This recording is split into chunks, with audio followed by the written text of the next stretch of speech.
Ladies and gentlemen, boys and girls, children of all ages, welcome to another edition of the Talking a Big Game podcast. I'm your host, Eddie Masonette. Ladies and gentlemen, we back. We are We back for back. another episode. You Woo, woo, hear woo, my woo. girl in the back? That's Erica Cheng from the Houstonian magazine. She was my former coworker at Crime. Turn And up. then it was the funny story is when I first met Erica in the office, I had to quickly make a decision. Was she going to be an enemy or a friend? Because when I talked to her, she would always use her hands and use it as a firearm, essentially. Why would you say that? A pew pew. But you're literally doing fire. Oh, but my bad. For those watching the video, I say, oh, she did a firearms with her hands, and she immediately did it instinctively because that is what Erica does. No, Erica is quickly become one of my solid friends here in Houston. She is a native H-Town legend. One time to Acres Home, you know what I'm talking about? Let's go. And she has blossomed. I'm gonna give her some flowers. Stop. I know she's gonna get real awkward about it, but she's one of the best food writers in all of H-Town and all of Texas. But she's so much more than that. She's all about H-Town culture. She's all about representation. And she's all about the 713. So, Erica, it's good to see you. How are you? I'm good. I don't know why you would say that to all these people. That's crazy because when we was in the office, this man was trying to fight me every second he got. But that's none of my business. Hey, listen, HR isn't here right now, and so nobody can save you. But we have a great show here, and this is actually one of the podcast episodes I'm really excited to host because this is actually an opportunity to not host to some degree. One of the things that's very awesome about Erica is that there are clear blind spots that I have, and there are clear blind spots that she has, and we take a lot of joy in the back and forth of that. And so this is the opportunity for Erica to ask all the sports questions she's always wanted to ask. So we talked about this before recording, and she told me what she was talking about, and I was like, I've never been more excited to talk about these things. So, Erica, why don't you start it off with not only what you want to talk about, but maybe the origin of where you got to this idea? Okay, so I want to talk to y'all today about sports movies because y'all don't know this. I may be an H-Town girl down, but I don't know a thing about sports, okay? The first sporting event I went to was an Astros game, maybe 2-3 years ago. I was a grown woman going to the first baseball game ever. And part of this for me was because my parents are immigrants. The sports that they have interacted with in America have not been American sports, right? No basketball, no football, no baseball. That was kind of it for me. And so I didn't really grow up with a lot of sports exposure or knowledge. Mm-hmm. But where I did get it consistently was TV and movies. And Eddie Masonette, I can see you rubbing your hands. You're so excited. You're doing the Birdman, making the Play-Doh snakes right now. There we go. Put some respect on my name. My bad. Okay, I guess you got to earn it. But all right. Yes, ma'am. But my question for you is, what was your favorite sports movie as a kid, and did it represent the sport in its entirety? And why did you basically love it?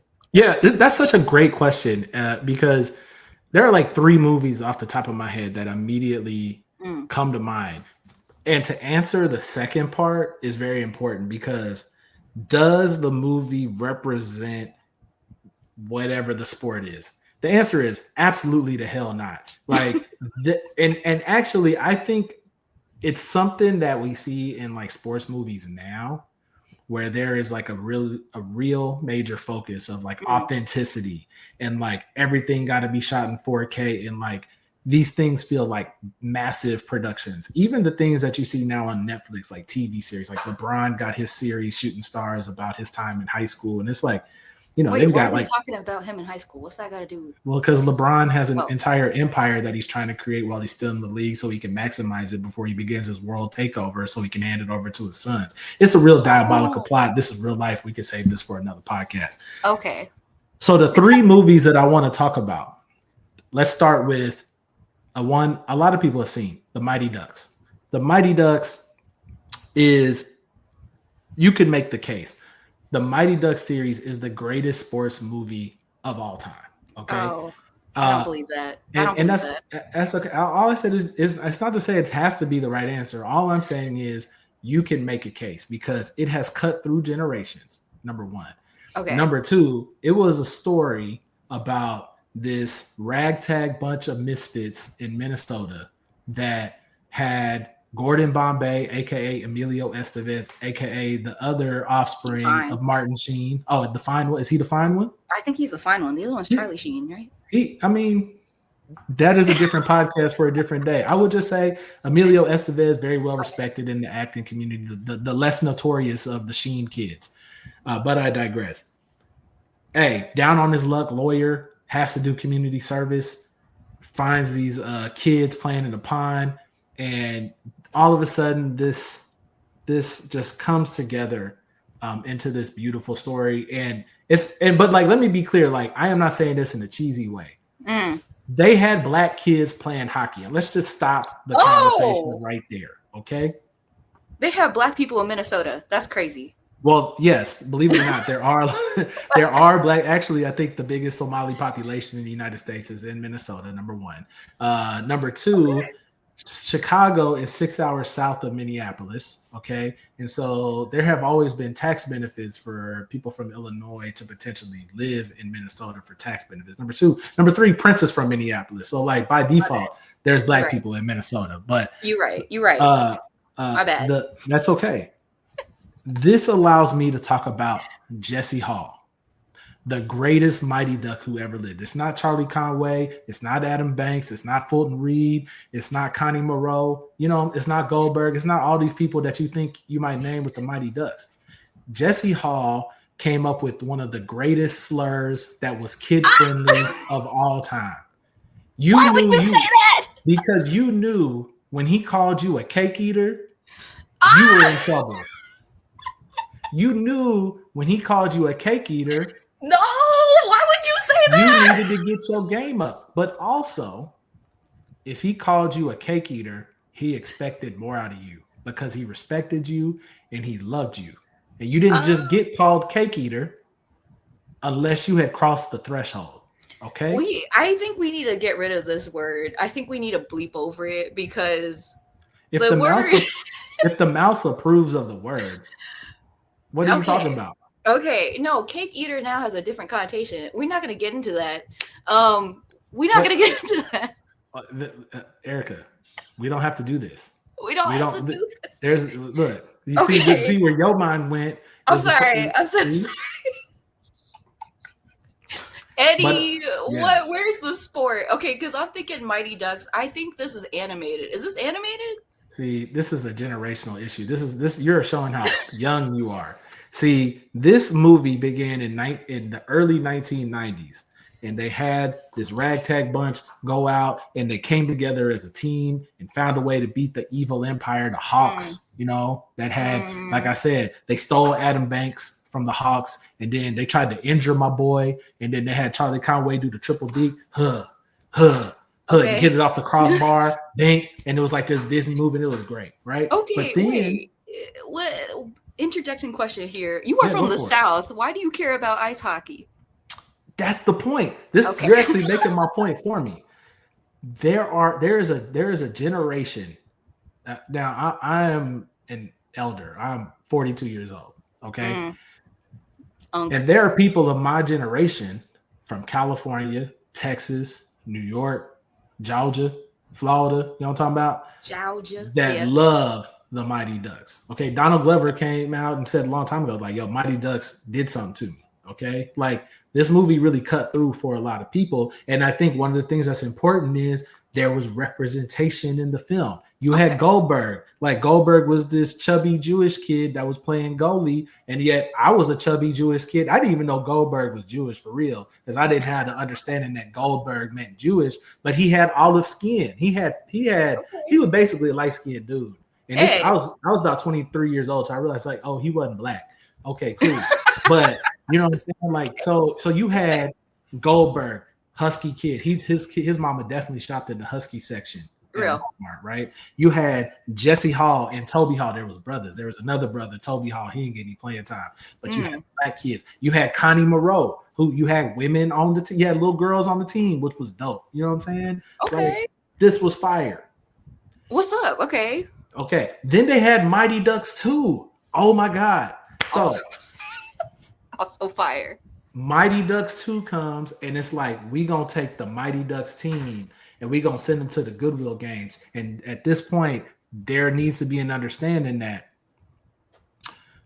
the Goodwill Games was essentially like the junior Olympics, but for like preteens. Okay. Oh, okay. All right. This is their big one. All right. This is the big one, right? And so now USA Hockey is like, we're gonna take the Mighty Ducks and we're gonna try to assemble a dream team with other players from around the country, including Dwayne Robertson from where? Texas. You know what I'm talking about? Is that a black man? Dwayne No, Robertson? He ain't black. He's definitely a white boy that brought a lasso onto the ice and was literally roping people on ice. How you spell Dwayne?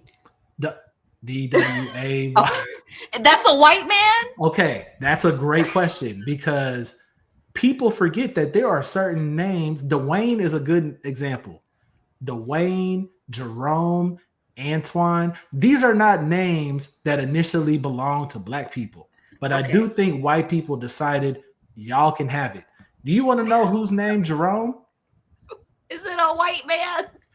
The former owner of the Carolina Panthers, Jerry Richardson, that boy name is Jerome. Okay. Old white man with a lot of money, Jerome. You know what I'm talking about? Like Jerome did not used to be ours. Okay. Okay. One of the best soccer players in the world right now, his name is Antoine Griezmann. But Antoine's supposed to be ours. Okay, cool. That man's you know French. Yeah, it's French. But we made it cool. You know what I'm saying? Like that name didn't belong to us initially. It got passed down by any means necessary, if you get my drift. But anyway, so Mighty Ducks 2. You got Dwayne Robertson from Texas. You got Luis Mendoza from Miami. Okay.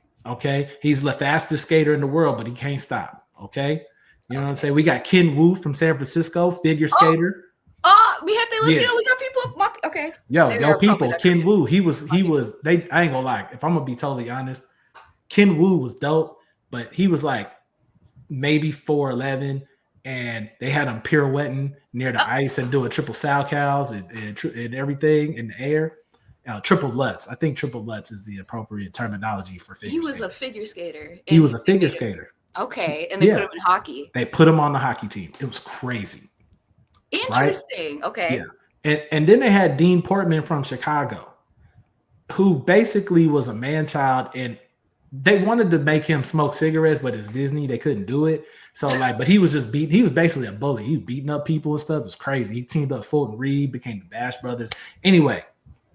Okay. They win the Goodwill. They beat Iceland. The Iceland coach is trying to holler at Coach Bombay. Then the team try to turn on him. Then Jesse Hall, what does Jesse Hall do? He calls Coach Bombay a cake eater. You know what I'm talking about? And then Coach Bombay looks in the mirror, says, I got to get it together, and then comes back to help lead the Mighty Ducks to gold in the Goodwill Games. You know what I'm saying? Like, that's just what it is. Oh, okay. So anyway, my point is the Mighty Ducks as a series is maybe the greatest sports media collection of content, maybe of all time, maybe comparable to Friday Night Lights because of its ability to translate and cut through not only age, but culturally. Mm-hmm. Okay. And it legitimately made young Black, brown kids and young girls open their eyes to hockey. Okay. So look, I just spent way too much time talking about hockey. But that lets you know how much it mattered to someone of my generation. Okay. So I went the other way with it. Okay. I was born in the late 90s. I don't know if I necessarily had definitive sports movies. I remember Miracle, great movie. It was, whatever. I was like, okay, cool. We passed it, right? I think this era of the late 90s into early 2000s, you get like Space Jam, you get like Mike, you get these like weird Disney Channel original movies and these weird like $5 Walmart bin movies that are like weirdly inspirational. Okay.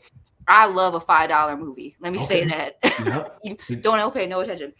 One of the sports movies that I saw, and it didn't even resonate with me, but it like stuck out. It's called Ping Pong Playa. And this thing, it wasn't even $5. It was $3. Let's be so for real. Ping Pong Playa, okay? I know what you're thinking. But Ping Pong Playa is like Malibu's Most Wanted, except he's Chinese and they're playing ping pong. Do you picking down what I'm putting? You picking up what I'm putting down? This is the art for the what is the art for this film is crazy. What is happening? So I mean, it didn't really do anything for me personally, but I thought it was really interesting to see like, okay, there's a rush hour effect here, right? We all know there's like, there are Asians that love to culturally appropriate black people, like black culture, hip hop, rap, things like that. Okay. And that's exactly what happens in this movie, but they're so self-aware. Once again, Malibu's Most Wanted. Hilarious. I'm White Kong. Hilarious. I will quote that movie up and down. I'm so sorry to anybody that thinks this is offensive, but Ping Pong Playa, I remember watching that on a non-existent streaming site. I pirated that hoe, and it was. I pirated that hoe. I pirated that hoe. I may have given the family computer a virus, okay, but that movie, it was like. So weird to me because I don't think I've ever seen like Chinese people or ping pong lifted up in a way that was accessible to like I guess American perspectives, okay? Because when we think about ping pong, when I think about ping pong, I'm Chinese. When I think about ping pong, I think about old people, I think about Chinese people, and I think about the Olympics and China and Asian people killing it at the Olympics. Facts.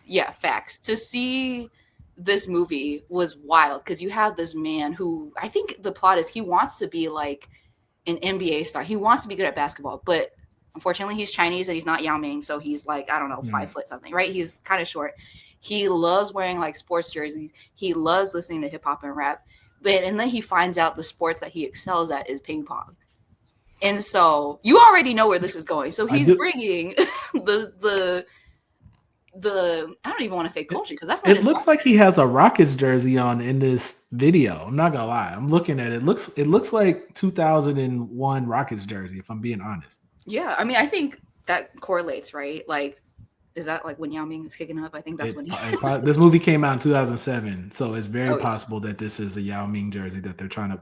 I mean, I found it. He literally has a Yao Ming jersey on. There you go. There we go. That's what I'm talking about. So I think. I mean, you can't tell me that there was not some Chinese boy out in America living in the hood, living in the projects who absolutely died on this movie, like loved it down.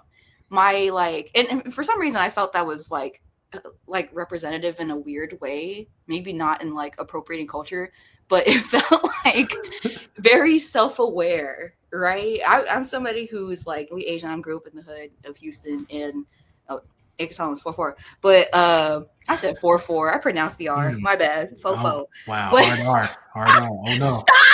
Yo, you did it. I didn't do it. Anyway, keep going. But anyway, the point is that was like oddly formative for me, and I never thought about it ever after I watched it. Once again, I gave us a virus. But the second movie that really hit was this. Oh my gosh, this one probably cost $5 at Walmart. It was a women's gymnastics movie called Stick It. Okay. Oddly enough, based in Texas, based in Houston. Oh, okay. Yeah. I watched this, like, it was like a class movie day, and I watched this and I thought it was so interesting. I grew up doing gymnastics and I absolutely loved it. And to see like a movie where like women are the center. They even had an Asian girl in there. It was problematic at the time. She was not Chinese, but she had a Chinese name. It's the early 2000s. Okay, the context, right? You're giving grace. Context. We're giving grace. There were no black people in this movie. Now that I'm thinking about it, and I'm yeah, damn it. Interesting. I should have picked a different one. But okay, oddly enough, I found this out way later, like a few years ago. Apparently, a lot of women watched this movie and had like their lesbian awakening. So it is like, I know. I know. It's so weird, and it's like I remember watching this movie and just being like, man, I love gymnastics, right? And Okay. then to hear for like other communities, it was represented for them that it was like, oh, there's like an alt girl and she's not super girly, and they were like, oh, she gay, right? Like that was the subtext of it. that was the subtext of it, and it's one of those movies that people remember, and it's so interesting.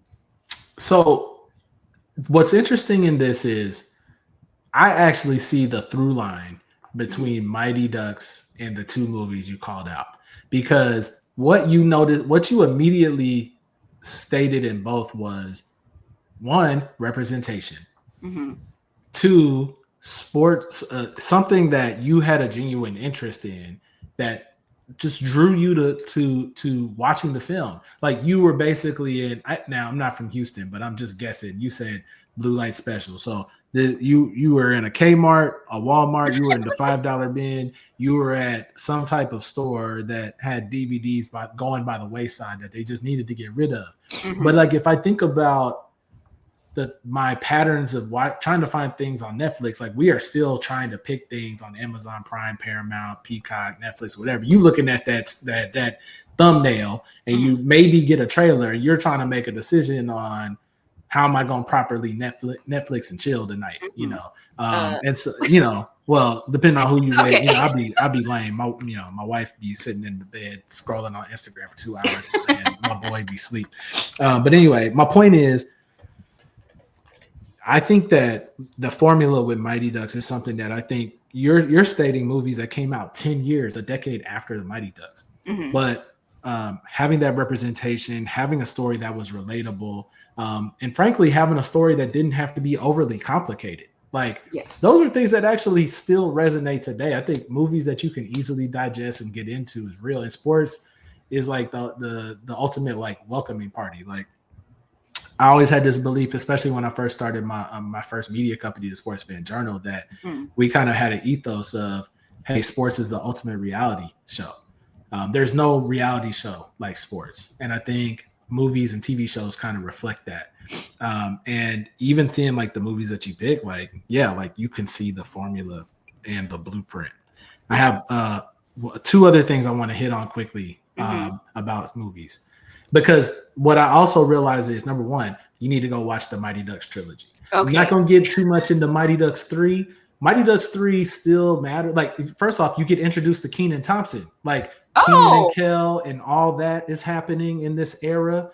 And you in Mighty Ducks 2, also when they build the Dream Team, they have the Goodwill Gangs in Los Angeles. Now I'm going back into the lore. But in Mighty Ducks 2, this is how crazy it was. This is what Disney decided to do is wild.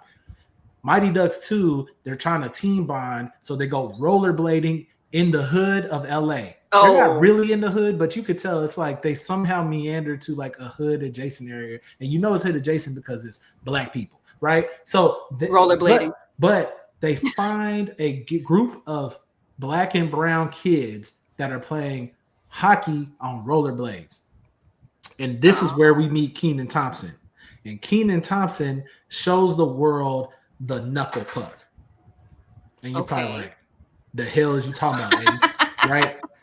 Kenan Thompson would basically do, I'm sorry, that's not his name. BJ Tyler, real black name right there. BJ Tyler would take the puck, flip it, and have it sit up on the side, and he would whack it, and it would basically do this tumbling thing in midair, right? And it was impossible to stop, right? And as black kids in 1996, I'm telling you right now, being a young black, and Kenan Thompson is king of the Huskies, okay? That was inspirational. Husky black man, that's what I'm trying to say. He was a husky black man doing wizardry with a hockey puck. Let me tell you something. I would wear a Russ Tyler, not BJ Tyler. His name was Russ Tyler. I'm sorry. You wouldn't even know the movie. I would wear a number 56 Mighty Ducks jersey right now. Wow. Absolutely. I absolutely would. Interesting. Yeah. Hold on. I wanna hold on. Let me touch on this real quick. Go for it. That longevity. Have you seen other movies that kind of hit on that? I was talking to my mom about this. My mom, she's old. I love her so much. She's old.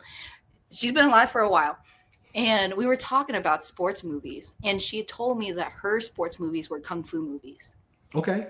And part of me is like, are those considered sports movies? One, do you think so? Do you think So my number 3 movie on this list is okay. a martial arts movie. I'm not necessarily willing to call it a kung fu movie.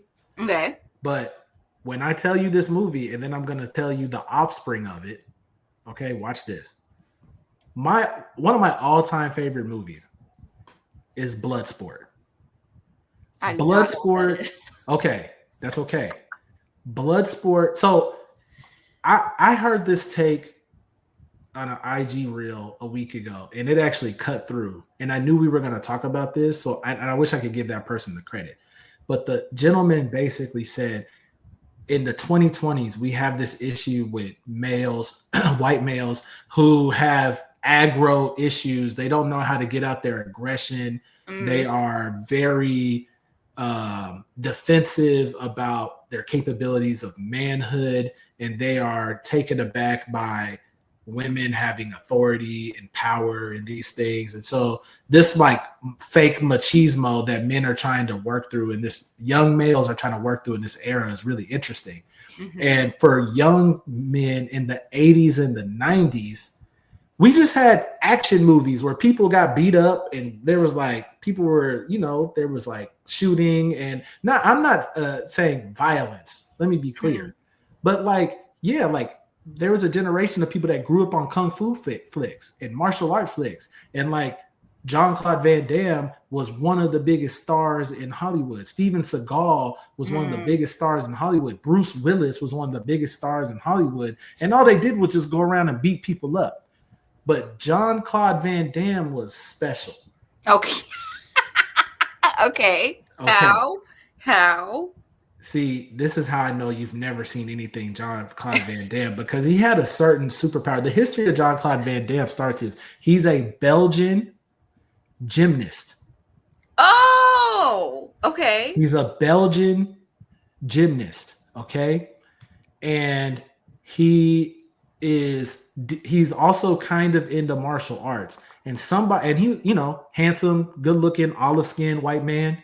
And in the 80s, like that was a move. He had a fly ass name. Look, Jean-Claude Van Damme, one of the flyest names of all time. Yes. Right up there with Yves Saint Laurent. For real. Yves Saint Laurent, Usain Bolt, Jean-Claude Van Damme. There you go, right?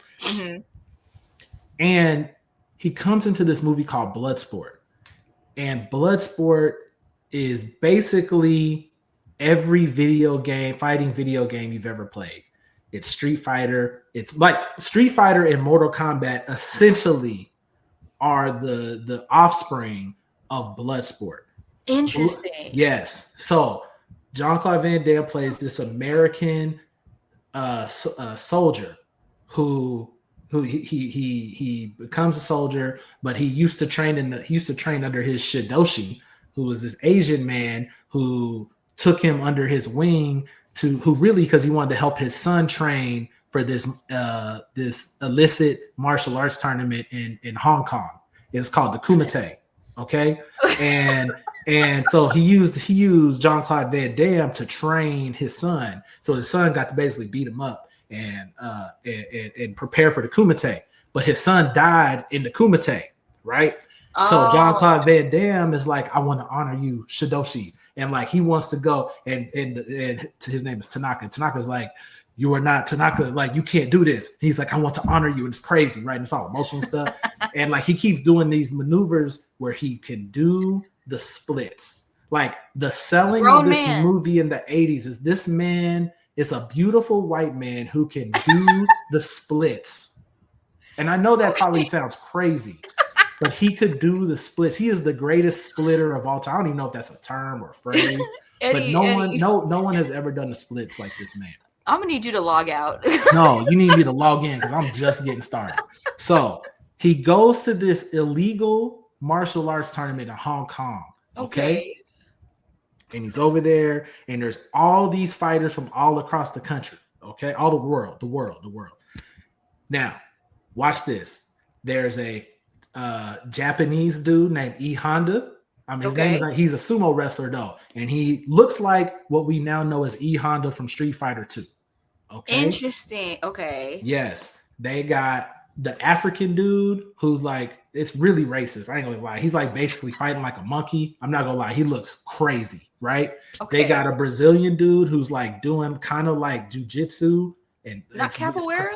yeah, he's doing like capoeira, Okay. jujitsu. It's crazy, right? But then he meets Bolo Young, aka Chong Li, not Chun Li like the video game Chun Li, but the name is Chong Li, and he's and they basically get Bolo Young. Bolo Young's the actor, and he's a bodybuilder, and he looks like extremely intimidating, and it's amazing. And so but he had his homeboy, Frank Dukes had this homeboy, John Claude Van Damme had a homeboy named Ray Jackson, surprisingly a white man. And Ray Jackson is like, I'm gonna beat Chong Li. And Chong Li was like, you fool. And he stomps him in the head and like he's concussed and he almost dies. And so now he got to avenge his death. But at the same time, journalism. This white woman shows up from America and is like, I want to cover the Kumite and do a story about it. Really? Now, she can't get nobody to talk to her about the story. John Claude Van Damme's like, I don't really want to talk to you either. But then this Middle Eastern man named Hussein is like, I'll talk to you, come to my room. And then John Claude Van Damme, it's crazy. It's a crazy, low-key crazy racist movie. It's like WWE like got in here all of a sudden. Oh my God. So John Claude Van Damme does these like mind tricks, saves her. Okay, spoiler alert, they sleep together. Of course. Because the two white people in the movie, they find each other. But John Claude Van Damme Code is like, I still ain't gonna tell you nothing. And then he goes off to go fight. So then the white woman finesses this rich Chinese man, and she's like, this isn't the first time I've had to go undercover for a story. And I'm like, this is crazy. Like, this is what journalism really is. Anyway, I'm lying. So, why would you say that? That's what I didn't say it. The people who wrote this film put this in here. Anyway, end of the story. John Claude Van Damme, Frank Dukes, he beats Chong Li. Like, it's a crazy fight scene. And it's like, it's actually shot really well, even though, the budget was basically the cost of a suburban home out here in Houston, which is like still not a lot of money. But like for a movie in 1985, it's a lot of money. And you have no idea how many people like still talk. If that movie was on right, I might watch it tonight. Oh, okay. Okay. And I think about that movie because, yes, it did spawn the inspiration for a lot of video games.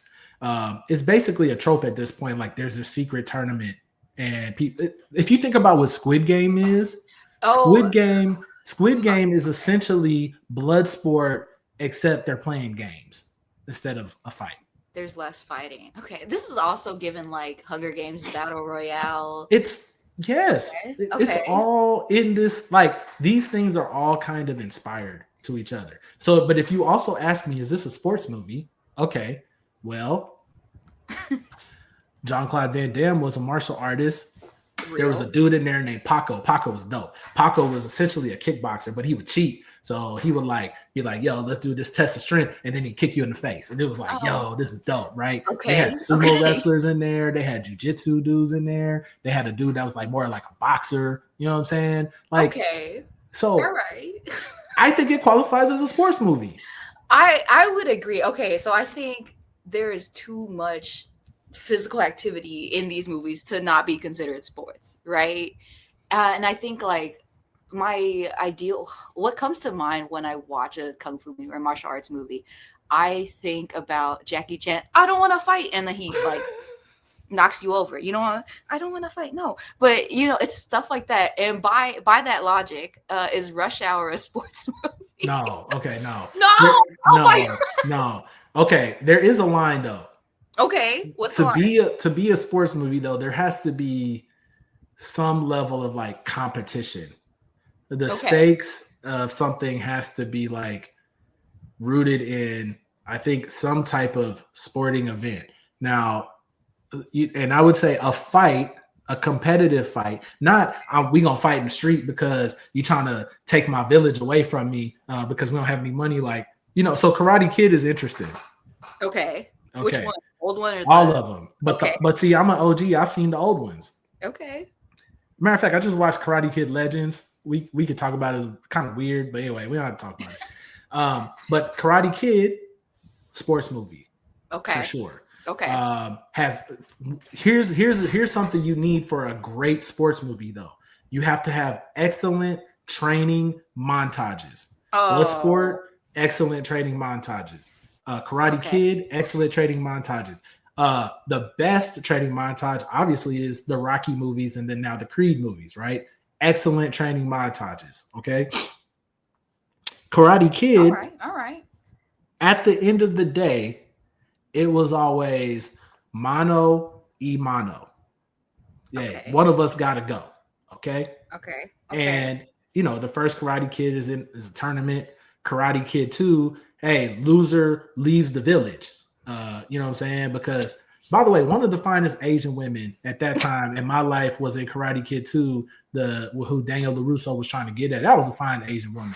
But I don't remember her name. But she was attractive. And when I was a kid, I was like, hey, she cute. Anyway. All right. I got fine Asian women to talk about. I'm not gonna that. I have some favorites. We could talk about it. My wife is not here right now. This is not the point. I'm about to log off. All right, I'll see y'all. Man, look, I gotta run them by her anyway if she's gonna approve. Anyway, so Karate Kid Asia is definitely a sports movie. Here's what I'll end with. I think there are two types of sports movies that matter. Okay. My other favorite sports movie of all time is Above the Rim. Okay. Above the Rim is a basketball movie that features Tupac, Wood Harris. Fine. Okay. Fine. Okay. Fine. Okay. Fine. Okay. Cool. Wood Harris, Dwayne Martin, Marlon Wayans. Okay. Also fine. Okay. Fine. There's a lot of attractive men to you in this film. Cool. Whatever. Thank you. Bernie, rest in peace. Bernie Mac is in this movie. Leon, you don't even know who Leon is, but a lot of black women found that Leon, that was his whole name, by the way. You would see in like the trailer, it would say Tupac, which we understand, rapper, and then it'd just be Leon. And black people knew exactly who that was. To this day, I don't know Leon's full name, but if you saw Leon, you knew exactly what actor that was. Anyway. Okay. I have a YouTube clip, and I'm going to send it to you. You know what? I'm going to send it to you right now. Right, I gotta watch this thing. And you can probably hear the clickety clack on my keyboard. But I'm going to send this to you because I want you to see the excellence of production in this film. Okay, so and while you watch this film, and I just want you to react when you see what you see. Okay. Okay, I'm scared. Don't be scared. Okay, so you see number 52. Okay, watch who he throws the ball to. What is going on? I don't know enough about basketball to understand what's going on. Commentate what happens. One of the things that's really important about, there's two types of sports movies. Friday Night Lights, the movie, is an incredible movie. Excellent storytelling, excellent production. It's a well-shot film. The score is amazing. The actors are really good. Okay? Everything is exceptional. Top-notch. $1 Million Baby. Trouble with the Curve. These are like iconic movies. Okay? He just dunked on that man. I almost swatted him. Oh my gosh. And then you have a movie like Above the Rim. You have a movie like Bloodsport. You have certain movies that from a production standpoint are fucking terrible. Okay? Real? Above the Rim is a good example. The clip I showed, and I will make sure I share it. There is a play where number 52 gets the rebound. He throws the ball to the other end of the basketball court. Now, it doesn't matter if this is a regulation NBA basketball court or let's say it's a street ball basketball court. This is somewhere between 50 to 90 feet. And he throws the ball to number 52. Oh, okay. And number 52 dunks the ball. Okay? Yes. In the caption, it says the greatest play in basketball history because I don't know if you know like physics, but it is impossible to take the ball from one end of the court with 9 other people on the court and throw it to yourself at the other end of the court and then do a 360 dunk. Like, it's crazy. The production of this movie is so bad There are multiple times in the movie where all you see is there's a character. Leon plays a character named Thomas Shepard. He goes by Shep. By the way, one of the greatest hoop outfits of all time, because this man is wearing corduroys and a thermal and a jersey, and he is hooping in this tournament. That's too much. It's crazy. And you see him come across the screen, pull up jumper, wet. And then about 3 minutes later, you see an alternate camera angle, like this is a game going, but it's the same play. It's just from a different camera angle. And you're like, wait a second. I've seen Shep make this same shot 4 different times from the same camera angle. And we just accept it. Yeah. We just accept it. Why would you? Because the movie is, you see, this is one of those times where, because now that movie would be a Tubi movie. But in 1993, this was box office draw. We went to the theater. We didn't go to the dollar theater. We went to the theater. I went to Hollywood Video, Blockbuster, Front Row Video, whatever video rental place you had in your town in the early 90s. And I told my mama I wanted to rent it. And then it was rated R. But my mama saw Leon on the cover and Tupac. She was like, I'll rent it for you, baby. Don't even worry about it. Okay. Go off. I understand her. And so I do think that there is a certain level of sometimes when you try to make something perfect, you actually kind of take the soul from it. I think there is something to be said. I'll give you another example. I don't think Rocky, the Rocky films are actually, the production value of Rocky got better. Okay. But the first Rocky resonated because it was a little too, it was the first Rocky film was kind of shot like it was Scarface, or not Scarface, but I'm sorry, but like The Godfather. Like the pacing was really slow. It was a lot of intentional storytelling. It was a lot of character development. And it's actually, trying to watch the first Rocky film now is a difficult watch. But like, if you're watching that film in 1979, it blew your mind. It blew your mind because you were sucked in. If you were an Italian white man in the late 1970s and you were down on your luck, and then you heard that,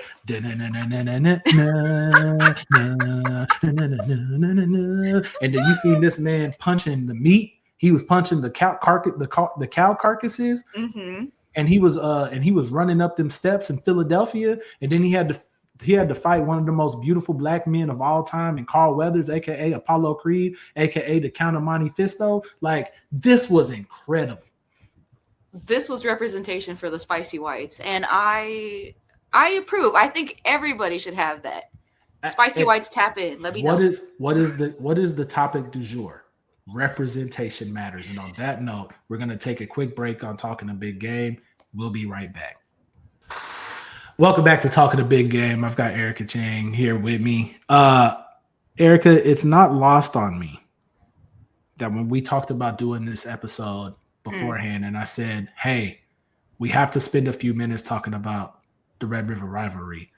When you said, what? I was like, oh, okay, this is going to be interesting. Where's the river? Point to the river on the map. Wow. As a Texan, this is not encouraging about the state of the Houston public schools. Okay. I am a Houstonian first before I'm a Texan. I'm sorry, respectfully. But they didn't teach. Did they teach geography in Texas geography? Did it? Do you not know? Do you not know what separates Oklahoma and Texas? Oh, I do now. Oh, okay.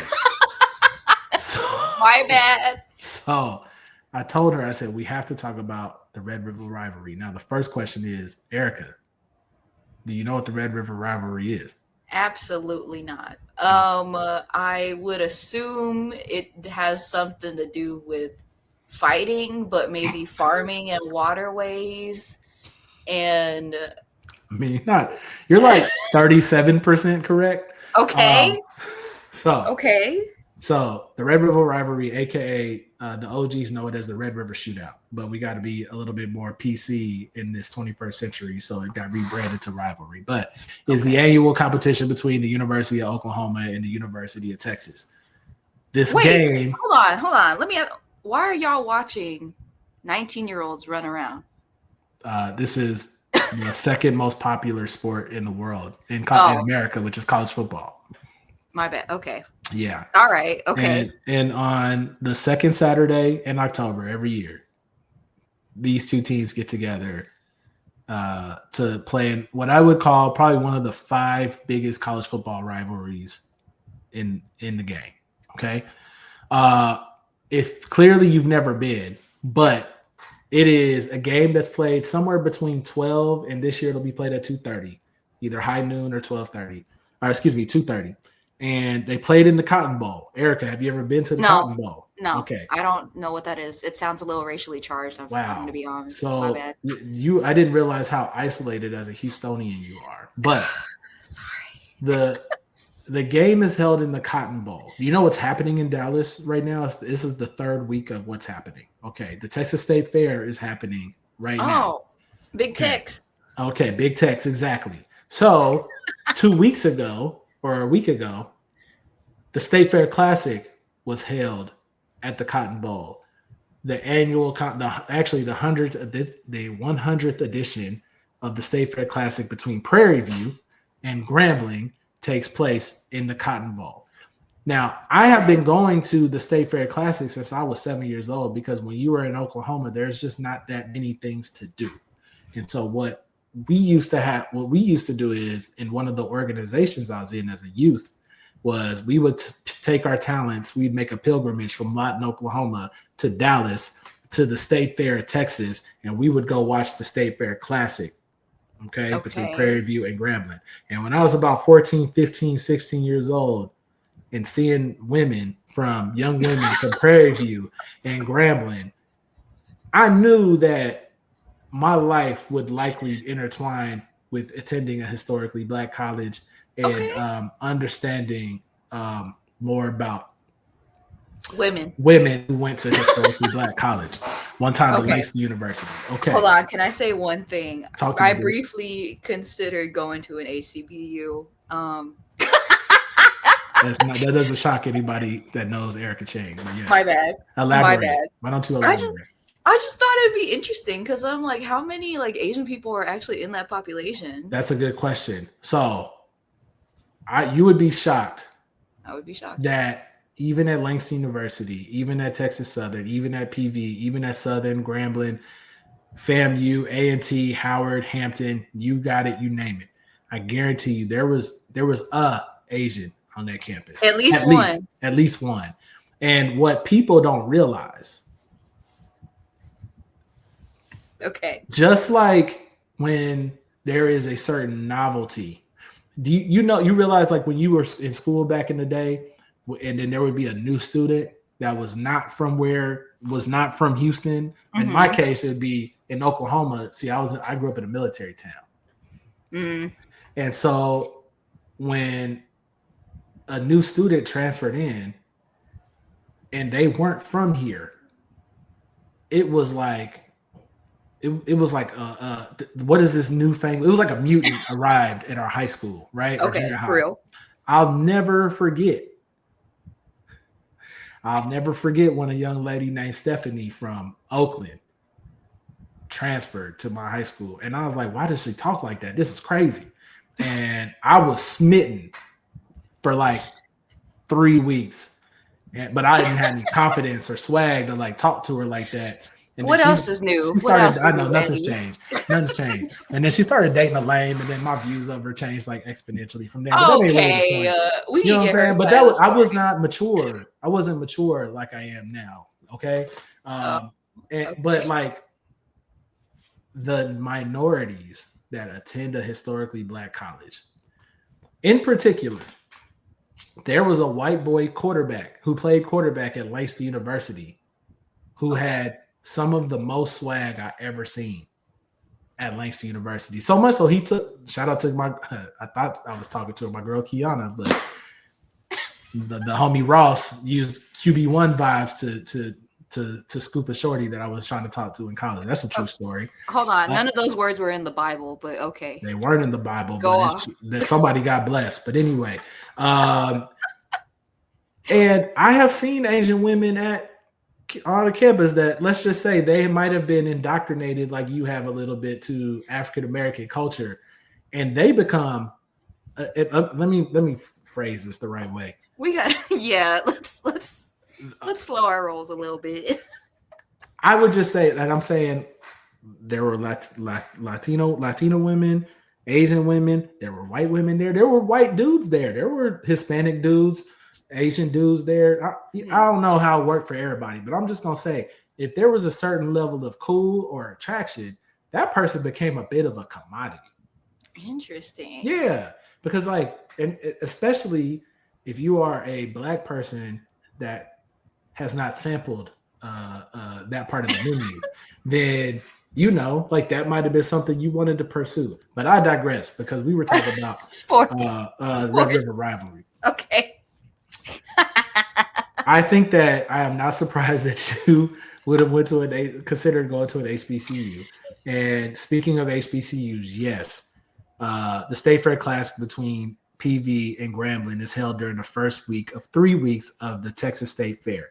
And on the third weekend of the Texas State Fair, Oklahoma and Texas play in the Red River Rivalry. And it's a really cool thing because you get to see the stadium, this old-ass, dusty-ass stadium, the Cotton Bowl. Mm. It has not had really any upgrades and since Kennedy was there. I'm kidding, but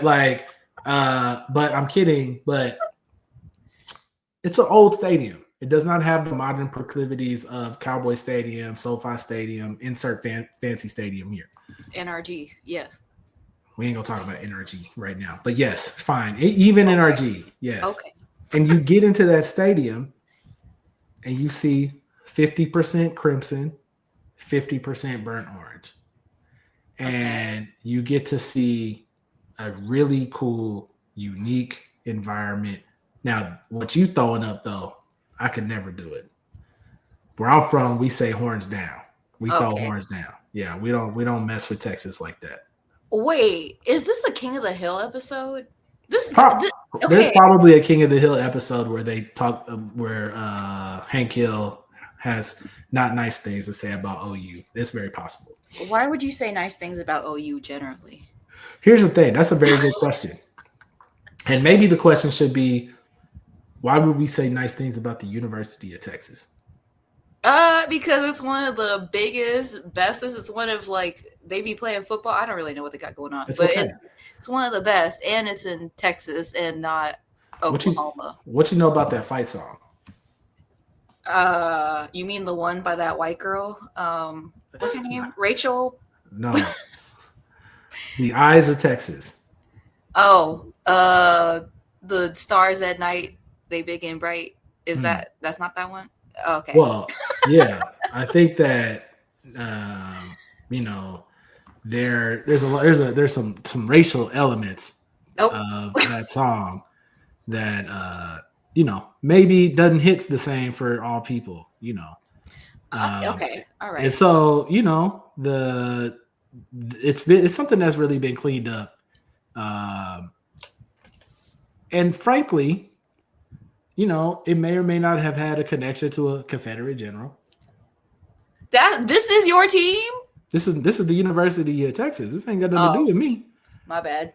Yeah, but wealthy folks, think that it should be sung, even though it's clearly got minstrel roots. But it's fine. Y'all want to sing that song? It's cool. Second thing, I just think burnt orange as a color is ugly. How about that? I'm hating, but it's an ugly color. It is ugly. Sorry. And look, I can hear what folks who like the University of Texas say. Okay, bro, you from Oklahoma? Don't know why you live here, and I'm like, that's cool. Look, I like Houston. Okay, it ain't where you from; it's where you at. I've heard some people say that, but even when I ain't home, I'm always repping the crib, and we get some of our best players from the state of Texas. But you know what? I commend those young kids, those young men who decide to matriculate up north to the school in Norman, Oklahoma, because them kids had enough self-awareness to decide, I want to make something better of myself. And if I'm going to stay here, this ain't where I'm going to go and prosper. Okay. There's something, I have a bigger calling. Okay.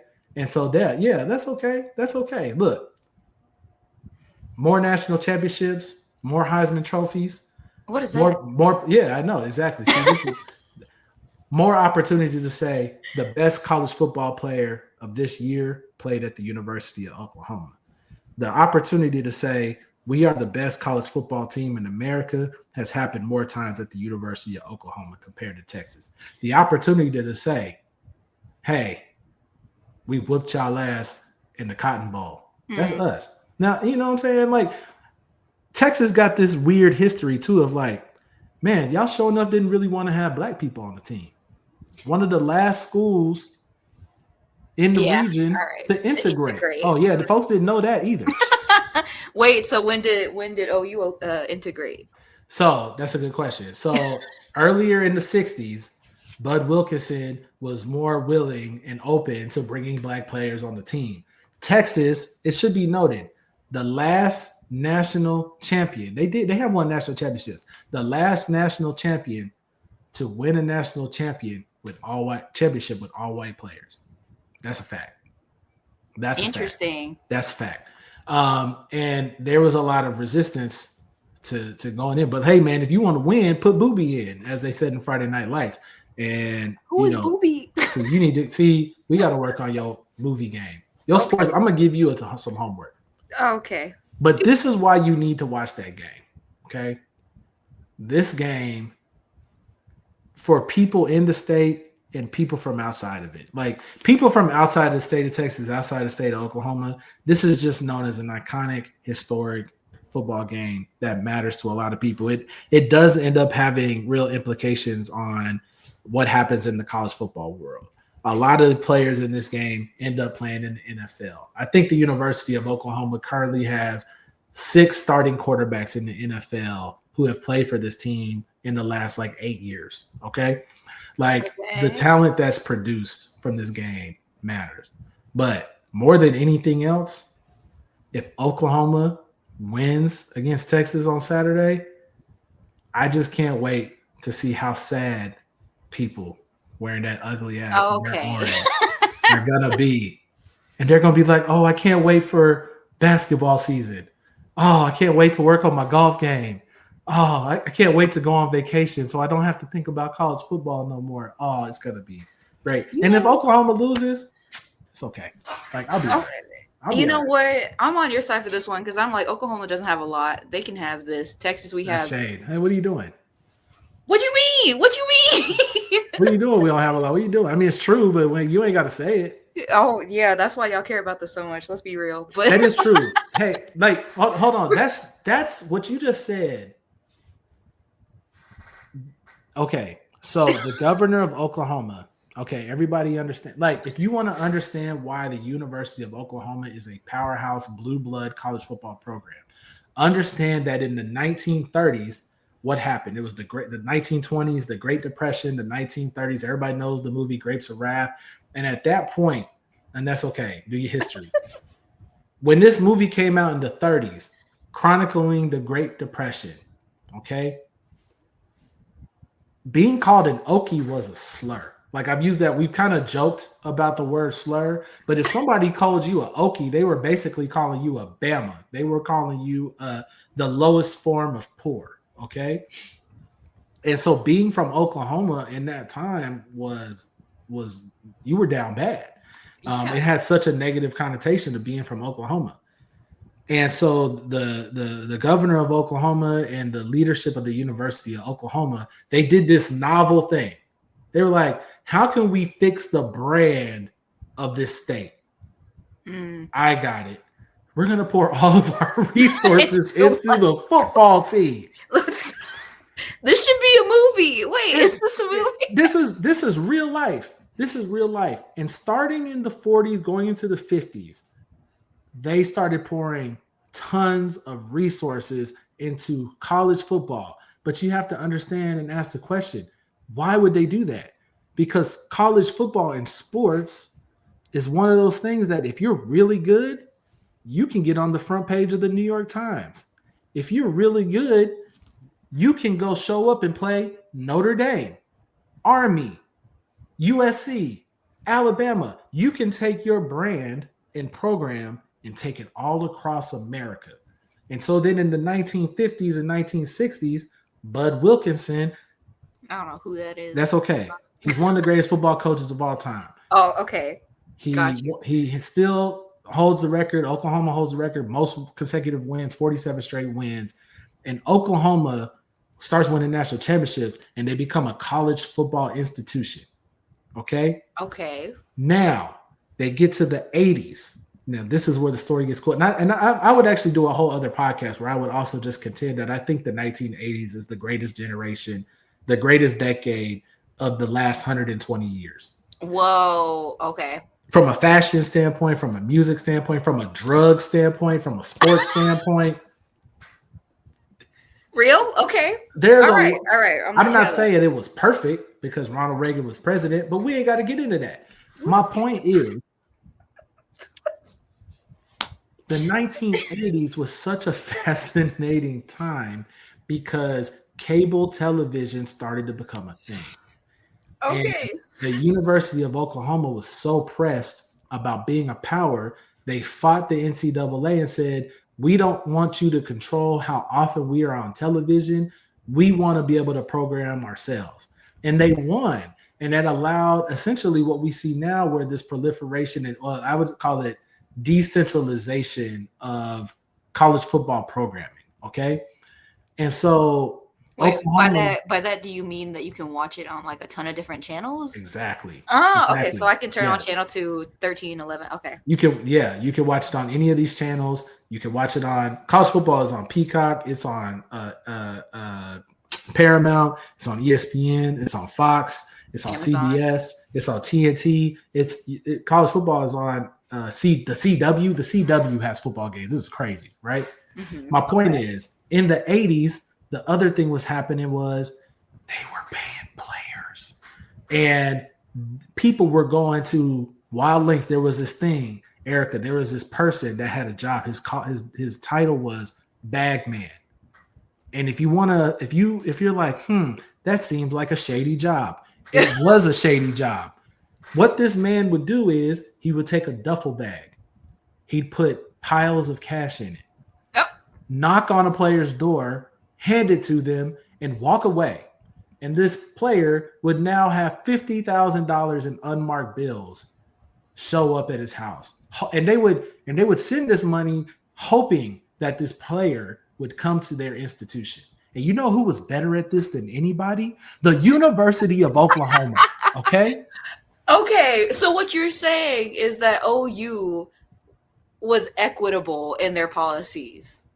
That means equitable and being willing to let anybody get this bag for nefarious means so that they could win college football games. Absolutely. Wow. Notoriously, Marcus Dupree, one of the most legendary high school recruits of all time from Philadelphia, Mississippi. That's a real place. Yes. He casually mentions on the side that mama needs a new double wide. And if you're like, double wide, yes, double wide trailer. Yeah. Okay. 3 days later, unannounced, a double wide trailer shows up in Philadelphia, Mississippi. 3 days after that, Marcus Dupree signs to go play for the University of Oklahoma. Okay. This is just what it was. And you know who it was coached by? It was coached by a man named Barry Switzer. Do you know what his tagline was? He said, I'm a son of a bootlegger. Oh. Right. This man, Barry Switzer, was doing whatever it took to win. Period. If that means that cocaine needed to be readily available for his players. If that meant that, let's just say, lady friends of the program were nearby and that Trans Ams and IROC Z28s and other random vehicles needed to be made available so that players could get to practice, that was a common occurrence. Oh, hey, I see that, hey, maybe you were on the wrong side of Johnny Law. Don't worry about it. Johnny Law is a fan of the Oklahoma Sooners. So we're not going to really worry about what happens here. And you know what that yielded the University of Oklahoma? Multiple national championships. And do you know what happened after that? They damn near ended the program and told Barry Switzer, you are on probation because your starting quarterback is getting arrested for cocaine, and there's academic fraud and everything. And guess what? You would think they would shame this man. They would shame the program for this embarrassment. Nobody thinks negatively about anything that happened for this football program in the 80s. Brian Bosworth. You're like, who the hell is that? Yeah, no clue. Brian Bosworth was this iconic linebacker, and he was a tackling machine. Okay. You know what he was also a machine of? He was a machine of putting steroids in his body. Oh, let's go. Let's go. That's right? The tea. And you know what? He may have gotten caught or whatever. You know what? Nobody cared. Hey, just get off him in time so that when we play in the big game, get back in the game. And I'm telling you, Brian Bosworth, right now, one of the most iconic figures. If he walks down the street right now, he is revered. Barry Switzer, revered. Jamel Holloway, who got arrested, revered. Charles Thompson, Marcus Dupree, these people in the 80s are revered. You know why? Because they made Oklahoma, they made people not from Oklahoma care about Oklahoma and Oklahoma football. There are old black people from all across the country right now. Hey, what's your boy who got the barbecue spot, the barbecue sauces? Your boy Uncle, I don't remember. John Henry? I bet you next time you go see John Henry, just ask him randomly, what do you know about Oklahoma football? I bet you he knows something about Oklahoma football because interesting. Black people. Because one thing Barry Switzer did too is he kept brothers on the team. And he had black people, young black boys playing quarterback. Okay. And unheard of at the time. In the 80s, it just wasn't many brothers playing quarterback. And that made Oklahoma really relevant. Okay, so, that's interesting. Wait, because now I feel like the draft was a lot of brothers, as you said. Yeah, like now, like you're almost shocked if it ain't a brother playing quarterback. You know, if it's like, you know, and that's not, I'm not saying that one is more capable than the other. I'm not saying that. But like the commonality of seeing young black men playing quarterback now is very common. Representation again. Yeah, the theme of this podcast is representation matters. Hey, DEI is not dead on talking a big game. And that's why you too should root for the Oklahoma Sooners on Saturday at 2:30 in the Cotton Bowl to beat those Texas Longhorns. I don't know if that was a takeaway for you to have there, but that's fine and dandy. I'm gonna let you have that, dandy. You let me have it? I'm gonna let you have that. But I have one more question for you. Go for it. In Texas, are there a lot of Black Oklahoma fans? Yeah. A lot is probably, I would say there is enough. I think that, number one, the thing about Oklahoma is, yes, some of us love where we're from, but we all trying to get up on out of there. Like, so there are. You heard it first. Say it again. Hey, listen. Mike's on. Hey, listen. I love my home, but I'm trying to get my mama out of there right now. She ain't trying to leave, but, it's a lot of transplants from Oklahoma that live in Texas. Number one, that does include Black people. One of the most fun things about going to the Red River Rivalry in Dallas is the Black Alumni Watch Party between Oklahoma alumni and Texas alumni. I should clarify, I did not go to OU. I went to Lacey University in Oklahoma. However, when you from Oklahoma and you ain't got that much to root for, man, you better ride for something. And my family, we ride for the Sooners because we were taught, hey, you Sooner born, you Sooner bred, you're going to be a Sooner till you dead. And that's it. Like, I'm a Sooner fan. And Emery, my son, going to be a Sooner fan too. He ain't got no choice in the matter, but I digress. Okay. There are black folks that are fans of Oklahoma. If you like college football, there's Black folks that. What I mean to say is, are there Black fans that are fans because of all this like Black history, of the acceptance of Black players and things like that? That's a twofold answer. I do think there's a certain cut of older Black folks who do reminisce on the previous eras of Oklahoma football. The second thing is there's also a cut of not just Black folks, but folks in the state of Texas that the last thing they would do was send their kid to go play football for the University of Texas. Because there is a certain thing about the University of Texas that just rubs some people the wrong way. It's some of the things that we understand that are pretty obvious. It's an elitist university. It is, and some of this is like you hate us because you ain't us. Like, let me be very clear. Like, this is where I could be fair. The University of Texas is a fantastic educational institution. It's a progressive institution. Like, as an academic institution, I don't have anything negative to say about the University of Texas. That's not, I don't want to say anything, but like, it's an outstanding educational institution. When it comes to sports. But when it comes to sports, they operate like an elitist, uppity institution. And I think at times that has been fantastic for them. And I think at times it has made us laugh at them. Interesting. Okay. So this is the one piece of sports news that I have internalized this week. Arch Manning. I kind of know who he is. I know because the memes on him are going crazy that he will celebrate any minor thing. This is my interpretation of him. And, you know, we can kind of say he is like maybe not a Nepo baby, but Nepo adjacent. And part of me is like, does that play into that role of elitist football? There's something that the story of Arch Manning is fascinating. And for those who are not aware, if you're a sports fan, folks know, but Arch Manning technically is not a Nepo baby because his daddy is the not popular Manning. His daddy is Cooper Manning, the one who had a debilitating injury and did not go on to play college sports. Is that what happened to him? Oh my God. But I mean, he ain't like, he's not debilitated. He just had an injury that prevented him from continuing to play sports. But his daddy, Archie Manning, granddaddy, fantastic NFL quarterback. Was like Cooper was clearly the best athlete out of the three between Cooper, Peyton, and Eli, but I digress. Yes, Arch Manning came in with all this hype, arguably one of the most hyped recruits of all time, and he decided to play at the University of Texas. And let's just say Arch is having a bit of a rough go of it, okay? And I think the reality is he is a 19-year-old young man who is still learning how to play the position, which – it's not common because of how we see sports, how we see a lot of things now. There is sometimes a bad expectation that this person is going to be able to come in day one, hit the ground running, and be excellent.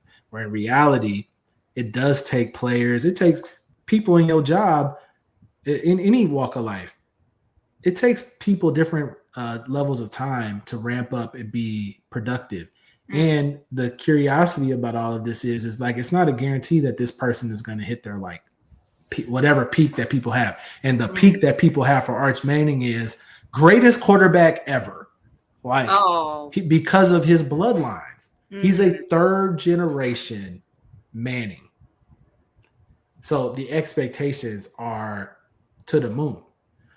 And if his name was Arch Jones, you know, Eddie Manning, you know, if he had a regular name, we would just like, hey man, he needs to go get back in. He needs to bake in the oven for another 30 to 45 minutes. He ain't done yet. He ain't ready. Okay.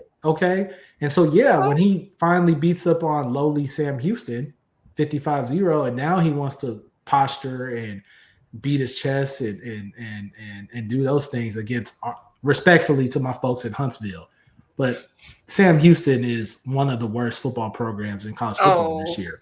And so, you know, as I hit my microphone, like, like it looks a little crazy to like, hey, you didn't do that against Ohio State.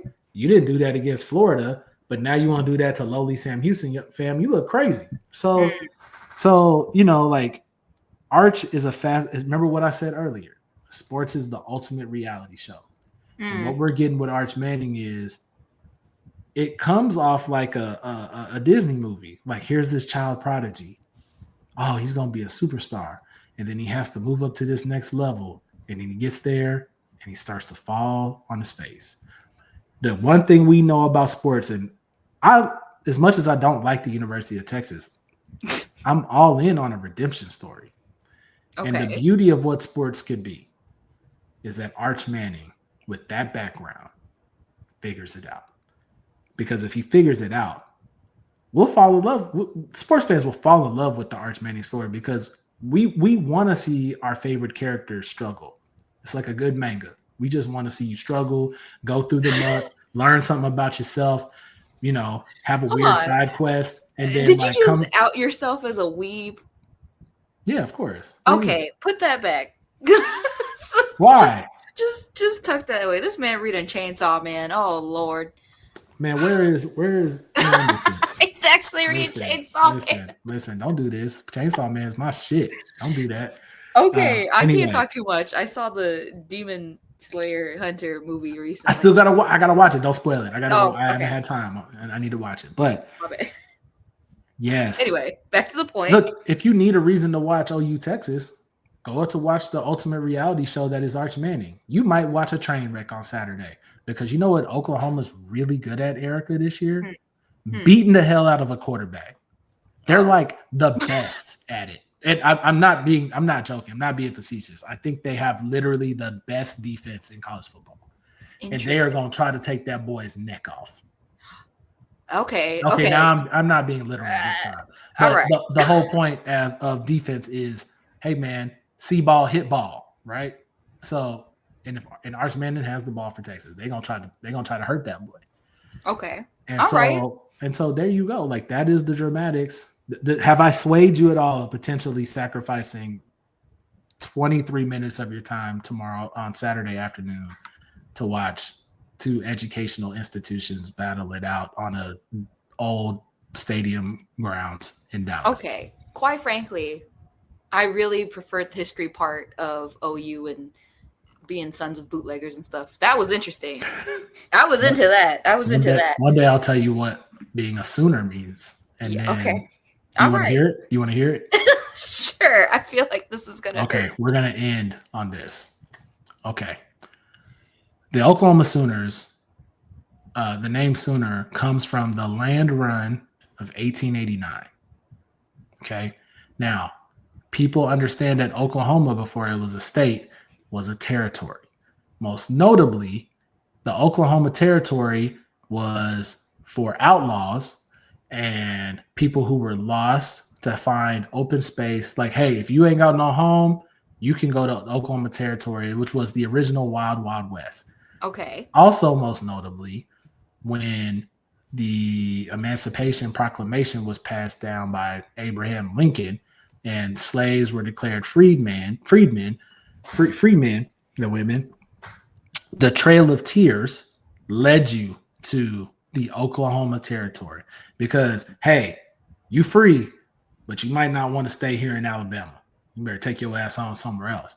And so a lot of freed slaves walked from the South to Oklahoma, okay? Which is why there are more historically Black towns in Oklahoma still active than any other place in the country.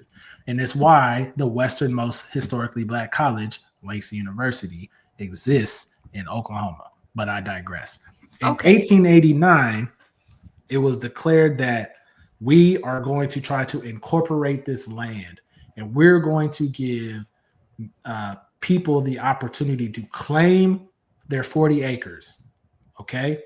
And so they had this land run in 1889, and they said at sunrise, people would be able to go out and claim their land.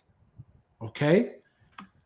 But what creative minds decided to do is in the middle of the night before the land run, people went out at night and claimed the land sooner than they were supposed to.